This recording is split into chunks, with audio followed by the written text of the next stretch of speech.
Hi all, welcome to the section. ഇന്നത്തെ ക്ലാസ്സിൽ നമ്മൾ ഡിസ്കസ് ചെയ്യാൻ പോകുന്നത് നമ്മുടെ എക്സാമിന് അടുത്തുകൊണ്ടിരിക്കുകയാണ് സെറ്റിന്റെ. അപ്പൊ അതുമായി ബന്ധപ്പെട്ടിട്ട് സെറ്റിന്റെ ജനറൽ പേപ്പറിൽ എന്തൊക്കെ കാര്യങ്ങൾ നമ്മൾ പഠിക്കണം, അതേപോലെ എന്തൊക്കെ കാര്യങ്ങൾ നമ്മൾ മാറ്റിവെക്കണം. ഇനി നമ്മളുടെ മുമ്പിലുള്ള ഈ ഒരു കുറച്ച് ദിവസം നമുക്കൊരു സ്മാർട്ട് സ്റ്റഡി പ്ലാൻ ആണ് വേണ്ടത്, അല്ലെ? ഒരു വിന്നിംഗ് സ്ട്രാറ്റജി ആയിട്ടുള്ള ഒരു സ്മാർട്ട് സ്റ്റഡി പ്ലാൻ ഉണ്ടെങ്കിൽ മാത്രമേ നമുക്ക് എന്താക്കാൻ പറ്റുള്ളൂ, ഈ ഒരു ജനറൽ പോർഷൻസ് നമുക്ക് നല്ല രീതിയിൽ കവർ ചെയ്യാൻ പറ്റുള്ളൂ. അപ്പൊ ഈ ഒരു ജനറൽ പോർഷൻസ് കവർ ചെയ്യുമ്പോൾ നമ്മുടെ വൈഡ് ആയിട്ടുള്ള ഏരിയ ആണ്. നമ്മൾ കണ്ടിട്ടുണ്ടാവും അല്ലെ, അത് റിസർച്ച് ആണെങ്കിലും ജനറൽ സയൻസ് ആണെങ്കിലും ടീച്ചിങ് ആപ്റ്റിറ്റ്യൂഡ് ഒക്കെ ആണെങ്കിലും ഒരു വൈഡ് ഏരിയ ആയിട്ടുള്ള സിലബസ് ആണ് കൊടുത്തിട്ടുള്ളത്. അപ്പൊ ആ ഈ ഒരു വൈഡ് ഏരിയയിൽ നിന്ന് നമുക്ക് എന്ത് ചെയ്യണം, നമ്മൾ മാക്സിമം നമ്മൾ എന്താക്കുക, ഒരു സ്മാർട്ട് സ്റ്റഡി പ്ലാനിലൂടെ അല്ലെങ്കിൽ ഒരു സ്മാർട്ട് സ്ട്രാറ്റജി എടുത്തുകൊണ്ട് മാക്സിമം നമ്മൾ എന്താക്കുക, മാർക്ക് സ്കോർ ചെയ്യാന്നുള്ളതാണ്. അപ്പൊ ഇതിൽ നമ്മൾ മാക്സിമം മാർക്ക് സ്കോർ ചെയ്താൽ നമുക്ക് വളരെ ഈസി ആയിട്ട് നമുക്ക് എന്ത് സെറ്റ് നമുക്ക് എന്താക്കാൻ പറ്റും, നേടിയെടുക്കാൻ പറ്റും എന്നുള്ളതാണ്. അപ്പൊ നമ്മൾ ഇനി ചെയ്യേണ്ടത്, ഇനി വരാൻ പോകുന്ന ദിവസങ്ങളിൽ നമ്മൾ ഓരോ സമയത്തും നമ്മൾ ചെയ്യുമ്പോൾ അതൊരു സ്മാർട്ട് സ്റ്റഡി പ്ലാൻ ആയിട്ട് എന്താക്കുക, മുന്നോട്ട് കൊണ്ടുപോകാം. നമ്മൾ ഇനിയുള്ള ക്ലാസ്സുകളിൽ നമ്മൾ ഡിസ്കസ് ചെയ്യുന്നത് അങ്ങനെയുള്ള ക്ലാസ്സുകൾ അല്ലെങ്കിൽ അങ്ങനെയുള്ള ടോപ്പിക് വെച്ചിട്ടായിരിക്കും, അല്ലെ? അത് കോർ ഏരിയ ഏതാണ്, ഏതൊക്കെ പോർഷൻസ് ആണ് നമ്മൾ മസ്റ്റ് ആയിട്ട് നമ്മൾ നോക്കി പോകേണ്ടത്, അങ്ങനെയുള്ള ഒരു വിന്നിംഗ് സ്ട്രാറ്റജിയിലൂടെയാണ് നമ്മൾ ഈ ഒരു കോഴ്സ് മുന്നോട്ട് പോകുന്നത്. ജനറൽ പേപ്പർ വളരെ ഈസി ആയിട്ട്, സെറ്റിന്റെ ജനറൽ പേപ്പർ വളരെ ഈസി ആയിട്ട് നമുക്ക് എന്ത് ചെയ്യാൻ പറ്റും, ക്യാപ്ചർ ചെയ്യാൻ പറ്റും. അപ്പൊ നമ്മൾ ആദ്യം അറിയണം ഇതിലെ ഓരോ ടോപ്പിക്കുകളും ഏതൊക്കെ സെറ്റിൽ, എന്നീ ഓരോ ടോപ്പിക്കിലും എത്ര മാർക്ക് ഡിസ്ട്രിബ്യൂഷൻ, അതേപോലെ ഏതാണ് ഏറ്റവും ഇമ്പോർട്ടന്റ് ആയിട്ടുള്ള ഏരിയാസ്, അങ്ങനെയുള്ള കാര്യങ്ങൾ കൂടി എന്താക്കണം, നമ്മൾ കണക്കിലെടുക്കണം. ക്ലിയർ ആവുന്നുണ്ടല്ലോ? നമുക്ക് അതില് എന്തൊക്കെ ടോപ്പിക്കുകളാണ് ഇൻക്ലൂഡ് ആയത്, അതിന്റെ മാർക്കിംഗ് ഡിസ്ട്രിബ്യൂഷൻസ് എങ്ങനെയാണെന്നുള്ള കാര്യങ്ങൾ നോക്കാം. അപ്പൊ ഇതില് സെറ്റിന്റെ ജനറൽ പേപ്പറിൽ നമുക്കറിയാം, മെയിൻ ആയിട്ട് നമ്മള് സെറ്റ് എക്സാം എടുക്കുന്ന സമയത്ത് ആ ഒരു മാർക്കിംഗ് സ്കീം എന്ന് പറയുന്നത്, ഒന്നാം നമ്മുടെ സബ്ജക്റ്റിലെ അതിൽ 31 സബ്ജക്റ്റോളം നമ്മൾ എന്താക്കുന്നുണ്ട്, ഈ ഒരു സെറ്റ് എക്സാം വിളിച്ചിട്ടുണ്ട്. അപ്പൊ ആ ഒരു സെറ്റ് എക്സാമിൽ നമ്മുടെ സബ്ജക്ട് ഉണ്ടാവും, നമ്മുടെ കോർ ഏരിയ, നമ്മുടെ കോർ സബ്ജക്ട് ഉണ്ടാവും. അത് കൂടാതെ ഉള്ളതാണ് ജനറൽ പേപ്പർ എന്ന് പറയുന്നത്, നമുക്ക് അറിയാവുന്ന കാര്യമാണ്, അല്ലെ? അപ്പൊ അതില് 120 മാർക്കിലെ 120 മാർക്കിന് ടോട്ടൽ നമ്പർ ഓഫ് ക്വസ്റ്റ്യൻസ് അല്ലെ, നമുക്കറിയാം 120 ആണ്. അതില് ഓരോ ക്വസ്റ്റ്യൻസും 1 മാർക്സ് അല്ലെ, ഒരു ഈച്ച് മാർക്സ് എന്ന് പറയുന്നത് നമുക്ക് എന്താണ്, 1 മാർക്ക് ആയിരിക്കും. അതേപോലെ ടോട്ടൽ മാർക്ക് 120 ആയിരിക്കും. അതേപോലെ നമ്മൾ കോർ സബ്ജക്ട് ഉണ്ടാവും, അല്ലെ? പലതരം സബ്ജക്ട് ഉണ്ടാവും, ഹിസ്റ്ററി ഉണ്ടാവും, പൊളിറ്റിക്സ് ഉണ്ടാവും, എക്കണോമിക്സ് ഉണ്ടാവും, സോഷ്യോളജി ഉണ്ടാവും, അങ്ങനെ ഡിഫറെന്റ് സബ്ജക്ട്സുകൾ ഉണ്ടാവും. അപ്പൊ ഫിസിക്സ്, കെമിസ്ട്രി, ബയോളജി ഒക്കെ ഉണ്ട്. അപ്പൊ അത് നമ്മുടെ കോർ സബ്ജക്റ്റ് ആണ്. അപ്പൊ അതിൽ നമ്മളായിരിക്കും 120 മാർക്കിന് ടോട്ടൽ നമ്പർ ഓഫ് ക്വസ്റ്റ്യൻസ് എന്ന് പറയുന്നത് 120 ആയിരിക്കും. അതേപോലെ തന്നെ ഓരോ മാർക്ക് വീതമായിരിക്കും ഓരോ ക്വസ്റ്റ്യൻസിന് ഉണ്ടാവുന്നത്. ടോട്ടൽ മാർക്ക് എന്ന് പറയുന്നത് 120 ആയിരിക്കും. അപ്പൊ അതിലെന്തില്ല, negative mark, non negative mark for SET exam നമുക്കറിയാവുന്ന കാര്യമാണ്. 2025 അങ്ങനെയായിരുന്നു, 2026 എന്താണ് അങ്ങനെ തന്നെയാണ് നമ്മൾ പ്രതീക്ഷിക്കുന്നത്. കാരണം ഉണ്ടെങ്കിൽ മുന്നേ പറയും നെഗറ്റീവ് മാർക്ക് ഉണ്ടോ ഇല്ലയോ എന്നുള്ള കാര്യങ്ങൾ. അപ്പോ നമ്മൾ ഇനി ആ ഒരു ഡിസ്കഷൻസും കാര്യങ്ങളൊക്കെ നടക്കുന്നുണ്ട്, നെഗറ്റീവ് മാർക്ക് ഉൾപ്പെടുത്തണമില്ല അങ്ങനെയുള്ള കാര്യങ്ങൾ.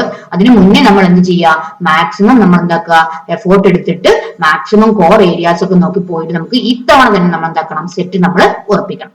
ക്ലിയർ ആണല്ലോ? ആ ഒരു ഇപ്രാവശ്യം നിങ്ങൾക്ക് സെറ്റ് നിങ്ങളുടെ കയ്യിൽ എത്തിക്കാനുള്ള ഒരു സ്ട്രാറ്റജിയാണ് നമ്മൾ എടുക്കുന്നത്. അത് നമ്മൾ ജനറൽ പേപ്പറിൽ പ്രധാനമായിട്ടും കോർ ഏരിയാസ് മാത്രം കവർ ചെയ്തുകൊണ്ട് നമ്മൾ ഇനി വരാൻ പോകുന്ന ഇനിയുള്ള കുറച്ച് ചുരുങ്ങിയ ദിവസങ്ങൾ കൊണ്ട് നമ്മൾ എന്താക്കുക, സെറ്റ് നേടിയെടുക്കുക എന്നുള്ളതാണ്. അപ്പൊ ഇതിലൊരു മാർക്കിംഗ് സ്കീം മനസ്സിലായല്ലോ. ജനറൽ പേപ്പർ 120 ആണ്, 1 മാർക്സ് ആണ് ഓരോ ക്വസ്റ്റ്യൻ വീതം. അതിലിപ്പോ നമ്മുടെ കോർ സബ്ജക്റ്റിൽ നമുക്ക് 120 ആയിരിക്കും. അതേപോലെ എന്താണ് നമ്മൾ ഈ പറഞ്ഞതുപോലെ ഒരു മാർക്ക് വീതം വെച്ചിട്ട് 120 ആണ് അതിൽ കിട്ടുന്നത്.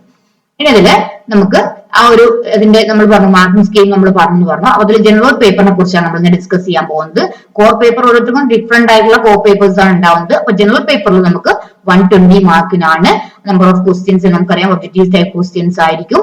അതേപോലെ ഇത് നമ്മൾ മനസ്സിലാക്കേണ്ടത് 2016 വരെ നമ്മൾ സെറ്റിന്റെ ക്വസ്റ്റ്യൻ പേപ്പർ എടുത്തു നോക്കുകയാണെങ്കിൽ ആ ഒരു പാറ്റേണിൽ നിന്ന് ചെറിയൊരു ചേഞ്ച് വന്നിട്ടാണത് 2016 ശേഷം വരുന്ന ക്വസ്റ്റ്യൻ പേപ്പർ. നിങ്ങൾക്ക് അനലൈസ് ചെയ്ത നിങ്ങൾക്ക് മനസ്സിലായിട്ടുണ്ടാവും. അപ്പൊ നമ്മൾ ഇവിടെ പ്രൊവൈഡ് ചെയ്യുന്നുണ്ട് ക്ലാസ്സിലൂടെ 2016 ശേഷമുള്ള എല്ലാ ക്വസ്റ്റ്യൻസും നമ്മൾ എന്താക്കുന്നുണ്ട്, വർക്ക്ഔട്ട് ചെയ്യുന്നുണ്ട്. അപ്പൊ അതിലൂടെ നമുക്ക് ആ ഒരു പാറ്റേൺ മാറിയ സമയത്ത് വന്നിട്ടുള്ള ക്വസ്റ്റ്യൻസ് PYQs മാക്സിമം നമ്മൾ ചെയ്യാം. എത്രത്തോളം PYQs ചെയ്യാൻ പറ്റുമോ അത്രത്തോളം PYQs ചെയ്യാന്നുള്ളതാണ്. കാരണം അതിലൂടെയാണ് നമുക്ക് ഇനി വരാൻ പോകുന്ന ദിവസങ്ങളിൽ സെറ്റ് നേടിയെടുക്കാൻ സാധിക്കുന്നത്. അപ്പൊ ക്വസ്റ്റ്യൻസ് നമുക്കറിയാം, ഈ പറഞ്ഞതുപോലെ 2016 ശേഷം വന്ന ചേഞ്ച് എന്ന് പറഞ്ഞാൽ statement type questions, association reason type questions ഒക്കെ ഉണ്ട്, നമുക്ക് അറിയാവുന്ന കാര്യമാണ്. അപ്പൊ ആ ഒരു ടൈപ്പ് ക്വസ്റ്റ്യൻസ് മാക്സിമം നമ്മൾ എന്താക്കണം, വർക്ക്ഔട്ട് ചെയ്യണം എന്നുള്ളതാണ്. സോ നമുക്കറിയാം നെഗറ്റീവ് മാർക്ക് ഇല്ല. നെഗറ്റീവ് മാർക്ക് വരുന്നതിന് മുന്നേ തന്നെ നമ്മൾ എന്ത് നേടിയെടുക്കണം, സെറ്റ് നമ്മളെ കയ്യിൽ ഉണ്ടാവണം. ഓക്കെ. അതുപോലെ സിലബസ് ഏരിയാസ് എന്ന് പറയുന്നതാണ് ജനറൽ നോളജ് വരുന്നുണ്ട്, ടീച്ചിങ് ആപ്റ്റിറ്റ്യൂഡ് വരുന്നുണ്ട്. അതിൽ തന്നെ ടീച്ചിങ് ആപ്റ്റിറ്റ്യൂഡ് നമ്മൾക്ക് അറിയാം ഹയർ എഡ്യൂക്കേഷൻ, എഡ്യൂക്കേഷൻ ഫൗണ്ടേഷൻ കാര്യങ്ങൾ, റിസർച്ച് വരുന്നുണ്ട്, ICT വരുന്നുണ്ട്, അതേപോലെ communications, people and environment developments പോലെയുള്ള കാര്യങ്ങളൊക്കെ നമ്മുടെ സിലബസിൽ ആ ഒരു ജനറൽ പേപ്പറിൽ അടങ്ങിയിട്ടുള്ള കാര്യങ്ങളാണ്. പക്ഷെ നമ്മൾ ഈ ഒരു ഒറ്റ സെന്റൻസ് കൊണ്ട് ടീച്ചിങ് ആപ്റ്റിറ്റ്യൂഡ് എന്ന് പറഞ്ഞു കഴിഞ്ഞാൽ അതവിടെ കഴിയില്ല. അതിനിടയിൽ വരുന്ന, അതിന്റെ അണ്ടറിൽ വരുന്ന സബ് ടോപ്പിക്സുകൾ എന്താന്നുള്ള കാര്യങ്ങൾ നമ്മൾ എന്താക്കണം, മനസ്സിലാക്കണം. ഓക്കെ. അപ്പൊ അതില് ജനറൽ നോളജ് ആൻഡ് അവയർനെസ് ആണ് ഫസ്റ്റ് ആയിട്ടുള്ള കാര്യം അല്ലെ. അതിൽ നമുക്കറിയാം കറണ്ട് അഫയേഴ്സ് വരുന്നുണ്ട്. അത് നാഷണൽ ഇന്റർനാഷണൽ ന്യൂസുകൾ, അവാർഡ്സുകൾ, സ്പോർട്സ്, ടെക്നോളജീസ്, അതുപോലെ UN global issues and new initiatives.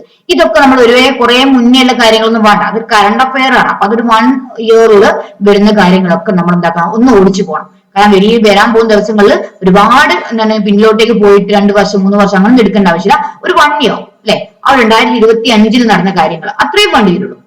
ഒരുപാട് ഡീപ്പായിട്ട് ഉണ്ടാവില്ല നമ്മളെ കറണ്ട് അഫയേഴ്സ് വരില്ല.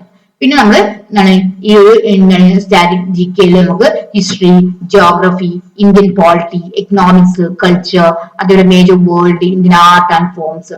ഇവിടെ നമ്മൾക്ക് ഈ പറഞ്ഞിരിക്കുന്ന നൊബേൽ പ്രൈസ് ഒക്കെ വരാനുള്ള ചാൻസ് ഉണ്ട്. ഓരോ സബ്ജക്റ്റിലും നൊബേൽ പ്രൈസ് പ്രൊവൈഡ് ചെയ്യും. അപ്പൊ തൊട്ട് മുന്നിട്ട് 2025 നൊബേൽ പ്രൈസ് കാര്യങ്ങള്, അപ്പൊ അങ്ങനെയുള്ള കാര്യങ്ങളൊക്കെ ഏത് മേഖലയിലാണ് കിട്ടിയത്, ആ പറഞ്ഞ കാര്യങ്ങളൊക്കെ നമ്മൾ നോക്കി വെക്കണം. പിന്നെ ഹിസ്റ്ററി, ജോഗ്രഫിയായി ബന്ധപ്പെട്ടിട്ടുള്ള കാര്യങ്ങൾ, അല്ലെ സൈക്ലോൺസ് കാര്യങ്ങളൊക്കെ ജോഗ്രഫി ആയിട്ട് ബന്ധപ്പെട്ടിട്ട് വരുന്നതാണ്, അതിന് പേര് നൽകിയിട്ടുള്ളത്. അങ്ങനെയുള്ള കാര്യങ്ങളൊക്കെ അതൊക്കെ റിലവന്റ് ആയിട്ടുള്ള കാര്യങ്ങളുമായിട്ട് കൂട്ടിച്ചേർത്ത് വേണം നമ്മൾ പഠിക്കാൻ പറ്റും. അല്ലാതെ നമ്മൾ ജോഗ്രഫിയിൽ ഇങ്ങനെ കുറച്ച് മുന്നേയുള്ള കാര്യങ്ങൾ അങ്ങനെയല്ല വേണ്ടത്. നമ്മൾ റിലവന്റ് ആയിട്ടുള്ള കാര്യങ്ങളും കൂടി ടച്ച് ചെയ്തുകൊണ്ടാക്കണം നമ്മൾ എന്താക്കേണ്ടത്, ഈ കാര്യങ്ങൾ പഠിച്ചെടുക്കേണ്ടത്. പിന്നെ സയൻസിൽ നമുക്ക് basic science, physics, chemistry, biology, maths, ഇതൊക്കെ 10th ലെവലാണ്, അധികമൊന്നും വേണ്ട. നമ്മുടെ ബേസിക് ആയിട്ടുള്ള കാര്യങ്ങൾ നമ്മൾ ജനറൽ PSCക്ക് നമ്മൾ പ്രിപ്പയർ ചെയ്യുന്ന സമയത്ത് ഒരു എന്താണ് ഈ ഒരു 10th ലെവൽ എക്സാംസിന് അല്ലെങ്കിൽ +2 ലെവൽ എക്സാം അത്രയും മതി. ആ ഒരു എക്സാംസിന് നമ്മൾ PSCക്ക് പ്രിപ്പയർ ചെയ്യുമ്പോൾ ബേസിക് ആയിട്ടുള്ള കാര്യങ്ങളൊക്കെ ഉണ്ടാവും. അപ്പൊ മാത്സ് എടുക്കുകയാണ്, അപ്പൊ മാത്സിന് ഒരുപാട് ഇക്വേഷൻസ് കാര്യം അത്രയൊന്നും വേണ്ട. നമ്മുടെ ബേസിക് ആയിട്ടുള്ള നമ്മുടെ ന്യൂമറിക്കൽ ഇക്വേഷൻസ് ചെറുതായിട്ടുള്ള നമ്മൾ ഈ പറഞ്ഞ റിയൽ നമ്പേഴ്സ്, അതേപോലെ പ്രൈം നമ്പേഴ്സിനെ കുറിച്ചുള്ള HCF, അതേപോലെ LCM കാണാനുള്ളത്, അങ്ങനെ ചെറിയ ചെറിയ nth ടേം കാണാനുള്ളത്. അല്ല നമ്മൾ ക്വാഡ്രാറ്റിക് ഇക്വേഷൻ വലിയ രീതിയിൽ അങ്ങനെയൊന്നും പോകേണ്ട ആവശ്യമില്ല. സ്മോൾ ആയിട്ടുള്ള മാത്സ് ഓപ്പറേഷൻസ് കാര്യങ്ങൾ, ബേസിക് ആയിട്ടുള്ള ലൈറ്റ്, സൗണ്ട് പോലുള്ള ഫിസിക്സിലെ കുറച്ച് കാര്യങ്ങൾ, പിന്നെ കെമിസ്ട്രിയിൽ നമ്മൾ ഈ പറഞ്ഞതുപോലെ എന്താണ് കുറച്ച് ടേംസുകളും കാര്യങ്ങളും, ബയോളജിയും അതുപോലെ തന്നെ. പിന്നെ നമ്മള് ഈ പറഞ്ഞിരിക്കുന്ന പോലെ മെയിൻ ആയിട്ട് നമ്മൾ നോക്കേണ്ടതാണ്, നമുക്ക് എപ്പോഴും കിട്ടാവുന്ന ഒരു ഏരിയ ആണ് ഈ പറഞ്ഞ എക്കണോമിക്സ്, അതുപോലെ ഇന്ത്യൻ പോളിറ്റി, കോൺസ്റ്റിറ്റ്യൂഷൻ പോലെയുള്ള കാര്യങ്ങളൊക്കെ നമ്മൾ എന്താക്കണം, നമ്മൾ ഒന്ന് നോക്കിയിട്ട് പോവുകയാണെങ്കിൽ ഷുവർ ആയിട്ട് നിങ്ങൾക്ക് ആ ഒരു ഭാഗത്തു നിന്നുള്ള മാർക്ക് നിങ്ങൾക്ക് സ്കോർ ചെയ്യാൻ പറ്റുന്നതാണ്. ഇനി ഇതില് നമ്മൾ ടീച്ചിങ് ആപ്റ്റിറ്റ്യൂഡ് ആൻഡ് പെഡഗോജി, അതിൽ നമുക്ക് പെഡഗോജിയും ടീച്ചിങ് ആപ്റ്റിറ്റ്യൂഡ് നോക്കുന്ന സമയത്ത് ഫൗണ്ടേഷൻസ് ഓഫ് എഡ്യൂക്കേഷൻ, അതിൽ നമ്മൾ എന്തൊക്കെ ഈ ഒരു ഫിലോസഫിയും സോഷ്യോളജിയും സൈക്കോളജിയും ആയിട്ടുള്ള ആ ഒരു ബന്ധം, എഡ്യൂക്കേഷന്റെ ബന്ധമാണ്, എഡ്യൂക്കേഷന്റെ മെയിൻ ഡെഫിനിഷൻസ് കാര്യങ്ങൾ, അതൊക്കെ നമ്മൾ BEd ലെവലിൽ നമ്മൾ പഠിച്ചിട്ടുള്ള കാര്യമാണ്. അതേപോലെ history and policies of education, ഇപ്പൊ BEd കഴിഞ്ഞ കുട്ടികൾക്കാണെങ്കിൽ അതൊക്കെ നല്ല ഓർമ്മ ഉണ്ടാവും. പക്ഷെ കുറച്ച് ഗ്യാപ്പ് വന്നിട്ടുള്ള ആളുകൾക്കാണെങ്കിൽ നമുക്ക് കുറച്ചൊരു ബുദ്ധിമുട്ടുണ്ടാകും. കുഴപ്പമില്ല, നമ്മൾ ഈ പറഞ്ഞിരിക്കുന്ന ഒരു കുറഞ്ഞ സമയം കൊണ്ട് കോർ ഏരിയാസ് മാത്രമാണ് നമ്മൾ കവർ ചെയ്തിരുന്നത്. അത് മാക്സിമം PYQs നിങ്ങൾ എത്തിച്ചുകൊണ്ട്, അതേപോലെ സ്റ്റഡി മെറ്റീരിയൽസും കാര്യങ്ങളൊക്കെ ഉണ്ട്. ജസ്റ്റ് വായിച്ചു വിട്ടാൽ തന്നെ മതി, എന്നാൽ തന്നെ നമുക്ക് എന്താക്കാൻ പറ്റും, മാക്സിമം മാർക്ക് സ്കോർ ചെയ്യാൻ പറ്റുന്നതാണ്.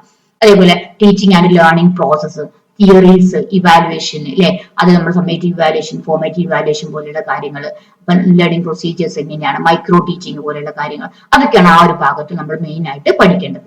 മനസ്സിലായോ? പിന്നെ എഡ്യൂക്കേഷൻ, റിസർച്ച് ഇൻ എഡ്യൂക്കേഷൻസ്, അതുപോലെ എഡ്യൂക്കേഷൻ കമ്മീഷൻസും കാര്യങ്ങളൊക്കെ ഉണ്ടാക്കുന്നുണ്ട്. ആ ഒരു ഭാഗത്ത് നമ്മൾ പഠിച്ചെടുക്കേണ്ടതായിട്ടുണ്ട്. നെക്സ്റ്റ് ഇതില് വരുന്ന ഒരു കാര്യമാണത് റീസണിങ് ആൻഡ് ആപ്റ്റിറ്റ്യൂഡ് ആയിട്ട്. അത് ലോജിക്കൽ റീസൺസ് ഇല്ലേ, അനലിറ്റിക്കൽ എബിലിറ്റി നോക്കാൻ വേണ്ടിയിട്ടുള്ള ഇംഗ്ലീഷ് കോംപ്രഹെൻഷൻ പോലെയുള്ള ആ ഒരു ചെറിയ പാറ്റേൺ ആയിട്ടുള്ള ഡാറ്റ ഇന്റർപ്രിട്ടേഷൻ കാര്യങ്ങൾ വളരെ എളുപ്പമാണ്. PYQs ചെയ്താൽ തന്നെ നമുക്ക് മാക്സിമം കിട്ടാവുന്ന രീതിയിലുള്ള ക്വസ്റ്റ്യൻസ് തന്നെയാണ് ഈ ഒരു റീസണിങ് ആപ്റ്റിറ്റ്യൂഡിലൊക്കെ വരാറുള്ളത്. ഒരുപാട് ഏരിയ ഉണ്ട് എന്ന് വെച്ച് വിഷമിക്കേണ്ട ആവശ്യമില്ല, ടെൻഷൻ അടിക്കേണ്ട. വളരെ നമുക്ക് ഈ പറഞ്ഞ സിസ്റ്റമാറ്റിക് ആയിട്ട് ഇനി വരാൻ പോകുന്ന ദിവസങ്ങളിൽ സിസ്റ്റമാറ്റിക് ആയിട്ട് നമ്മൾ എന്താക്കാം, മുന്നോട്ട് പോകാന്നുള്ളതാണ്. ഇൻഫർമേഷൻ ആൻഡ് കമ്മ്യൂണിക്കേഷൻ ടെക്നോളജിയിലെ ICT, അതേപോലെ basics of internet, email, audio visual conference, digital initiatives in education, higher education പോലെയുള്ള കാര്യങ്ങൾ. അതുമായി ബന്ധപ്പെട്ടിട്ട് നമ്മൾ പഠിക്കേണ്ടതാണ്. പിന്നെ പീപ്പിൾ ഡെവലപ്മെന്റ് ആൻഡ് എൻവയോൺമെന്റ് അല്ലെ, സസ്റ്റൈനബിൾ ഡെവലപ്മെന്റ്സ് എന്താണ്, human environment interactions and pollutions, climate change, അത് ഹയർ എഡ്യൂക്കേഷൻ സിസ്റ്റത്തില്, അതേപോലെ institutions in ancient and modern India, higher learning പ്രോഗ്രാംസുകൾ, ഇതൊക്കെ നമ്മൾ ഇതുമായി ബന്ധപ്പെടുത്തിയിട്ട് നമ്മൾ പഠിക്കേണ്ട കാര്യങ്ങളാണ്. അപ്പൊ ഇത്രയും കാര്യങ്ങൾ വളരെ ഇമ്പോർട്ടന്റ് ആയിട്ട് നമ്മൾ നോക്കി വെക്കേണ്ടതുണ്ട്. കാരണം പീപ്പിൾ എൻവയോൺമെന്റ് വളരെ ഇമ്പോർട്ടന്റ്, ന്യൂ ഇഷ്യൂസ് കാര്യങ്ങൾ, അതുമായി ബന്ധപ്പെട്ട് അവാർഡുകൾ കാര്യങ്ങളുടെ ഉള്ളത്, സസ്റ്റൈനബിൾ ഡെവലപ്മെന്റ് വളരെ ഇമ്പോർട്ടന്റ് ആയിട്ടുള്ള ഒരു കാര്യം. മനസ്സിലാവുന്നുണ്ടല്ലോ? പിന്നെ നമ്മള് ഇതിലെ കട്ട് ഓഫുകൾ അല്ലെങ്കിൽ നമ്മളെ ജനറൽ കാറ്റഗറിക്ക്, OBCക്ക്, അതുപോലെ തന്നെ ഡിഫറൻഷ്യൽ SC/ST കാറ്റഗറീസിന് എങ്ങനെയാണ് നമ്മൾ ഈ marking scheme, minimum mark, Kerala cut off എങ്ങനെയാ വരുന്നത് എന്നുള്ള കാര്യങ്ങൾ. അപ്പൊ ജനറൽ കാറ്റഗറിക്ക് ആണെങ്കിൽ പേപ്പർ 1 40 ആണ്, OBCക്ക് ആണെങ്കിൽ 35 ആണ്, അത് SC/ST കാറ്റഗറി ഡിഫറൻഷ്യൽ ഏബിൾ ആണെങ്കിൽ നമ്മൾ 35 ആണ് കാറ്റഗറീസിൽ പേപ്പർ 1 വരുന്നത്. പേപ്പർ 2 നമ്മൾ ഈ പറഞ്ഞ പോലെ നമ്മുടെ കോർ സബ്ജക്ട്സിൽ വരുന്ന കാര്യങ്ങൾ അതേപോലെ തന്നെയാണ്. ടോട്ടലി നമുക്ക് എത്ര സ്കോർ ചെയ്യണം? 48% ആയിരിക്കും ജനറൽ കാറ്റഗറീസിൽ. OBCക്ക് ആണെങ്കിൽ 45% ആണ്. അപ്പൊ ഡിഫറെന്റ്ലി ഏബിൾ SC/ST കാറ്റഗറിക്കാണ് 40% ആണ്. അപ്പൊ വളരെ സിമ്പിൾ ആണ്. നമ്മൾ മെയിൻ ഏരിയാസ് നോക്കി പഠിച്ചു പോകുവാണെങ്കിൽ ഈ പറഞ്ഞിരിക്കുന്ന 40യും 45 ഒന്നുമല്ല, നമുക്ക് സ്കോർ ചെയ്യാൻ പറ്റുന്നതേ ഉള്ളൂ. നമ്മൾ പ്രൊവൈഡ് ചെയ്യുന്ന മെറ്റീരിയൽസ്, സിസ്റ്റമാറ്റിക് ആയിട്ടുള്ള ക്ലാസ്സുകൾ, അതേപോലെ തന്നെ നമ്മൾ ഈ പറഞ്ഞിരിക്കുന്ന ആ ഒരു PYQs, മാക്സിമം PYQs നിങ്ങൾ എത്തിക്കുക. അതും നമ്മളുടെ എന്താണ് ഒരു ഈ ഒരു സ്ട്രാറ്റജിയുമായി ബന്ധപ്പെടുത്തിയിട്ട് അല്ലെങ്കിൽ നിങ്ങളെ ഈ ഒരു സെറ്റ് നേടിയെടുക്കാൻ വേണ്ടിയിട്ട് നമ്മൾ ചെയ്യുന്ന കാര്യം. ഇത്രയും കാര്യങ്ങൾ ജനറൽ പേപ്പറുമായിട്ട് നമുക്ക് മനസ്സിൽ നമ്മൾ എന്താണ് കണക്കാക്കേണ്ട കാര്യങ്ങളാണ്. കാരണം അത്രയും കാര്യങ്ങൾ നമ്മുടെ മൈൻഡിൽ എന്താവണം, സെറ്റ് ചെയ്യണം. അപ്പൊ ഈ ഒരു കാര്യം ആ മൈൻഡിൽ ഉണ്ടെങ്കിൽ നമ്മുടെ ഏരിയാസ് ഏതാണ്, നമ്മൾ പഠിക്കുന്ന മാർക്ക് സ്കീം എങ്ങനെയാണ് ഡിസ്ട്രിബ്യൂഷൻ ചെയ്തിട്ടുള്ളത്, ഇങ്ങനെയൊക്കെ എത്ര മാർക്കുകളാണ് ഓരോ പോർഷൻസിനും കൊടുത്തിട്ടുള്ളത്, അതിൽ ഏതാണ് ഏറ്റവും കൂടുതൽ നമ്മൾ കുറച്ചുകൂടി നന്നായിട്ട് നോക്കി പോകേണ്ടത്, ഇതൊക്കെ നമ്മൾ എന്താക്കുക മൈൻഡിൽ സെറ്റ് ചെയ്തിട്ട് പഠിക്കാനിരിക്കുക. ഇനി വരാൻ പോകുന്ന ദിവസങ്ങളിൽ നല്ല രീതിയിൽ പഠിച്ചുകൊണ്ട് ഈ ഒരു സെറ്റ് എക്സാം ഇപ്രാവശ്യം തന്നെ ക്വാളിഫൈ ചെയ്യാൻ വേണ്ടിയിട്ട് നിങ്ങൾക്ക് സാധിക്കട്ടെ എന്ന് ആശംസിക്കുന്നു. അപ്പൊ നമ്മുടെ ക്ലാസ്സുകൾ ഇങ്ങനെ തന്നെ ആയിരിക്കും. ഇതുമായി ബന്ധപ്പെടുത്തിയിട്ടുള്ള ക്ലാസ്സുകൾ നമ്മൾ ഈ പറഞ്ഞ ഷോർട്ട് ആയിട്ടുള്ള പീരീഡ് കൊണ്ട് നമ്മൾ മാക്സിമം കവർ ചെയ്യാം, മാക്സിമം സ്കോറും നേടിയെടുക്കുക എന്നുള്ളതാണ്. അപ്പൊ ഇത്രയും കാര്യങ്ങൾ നമ്മുടെ മൈൻഡിൽ ഉണ്ടാവണം ഈ ഒരു എക്സാമിന് നമ്മൾ പ്രിപ്പയർ ചെയ്യുന്ന സമയത്ത്.